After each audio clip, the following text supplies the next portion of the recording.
আপুনি ভাবি আছে নেকি আপোনাৰ সকলোবোৰ কোৱালিফিকেশ্যন আছে, গ্ৰাউণ্ড ৱৰ্ক কৰা আছে আৰু আপোনাৰ এফৰ্ট দিয়াৰ পাছতো লাইফত একো অপৰচুনিটিজ অহা নাই?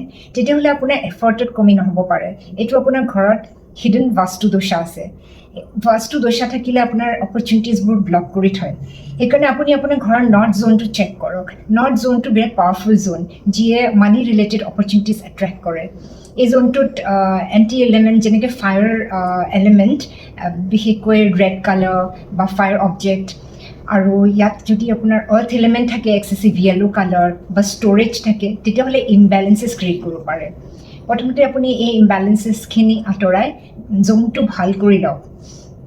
আপুনি এটা ৰেমেডি কৰিব পাৰে। যদি আপুনি এটা পাৰ্টিকুলাৰ কোম্পানীত কাম কৰিব বিচাৰিছে, তেতিয়া সেই কোম্পানীটোৰ লোগো নাম প্ৰিণ্ট আউট কৰি এখন হোৱাইট শ্বীট বা হোৱাইট ফল্ডাৰত আপোনাৰ ৰেজুমিখন ভৰাই থওক, আৰু এই ফল্ডাৰটো আপুনি আপোনাৰ ঘৰৰ নৰ্থ ৱেষ্ট জ'নত প্লেচ কৰি থ'ব। এনেকুৱা নহয় যে বাস্তুৱে আপোনাৰ হাৰ্ড ৱৰ্ক আৰু কোৱালিফিকেশ্যন ৰিপ্লেচ কৰিব, কিন্তু ই এটা নেচাৰেলি ছাপৰ্টিভ এনভাইৰনমেণ্ট ক্ৰিয়েট কৰে, যোনটোৱে অপৰচুনিটিজ এট্ৰেক্ট কৰে।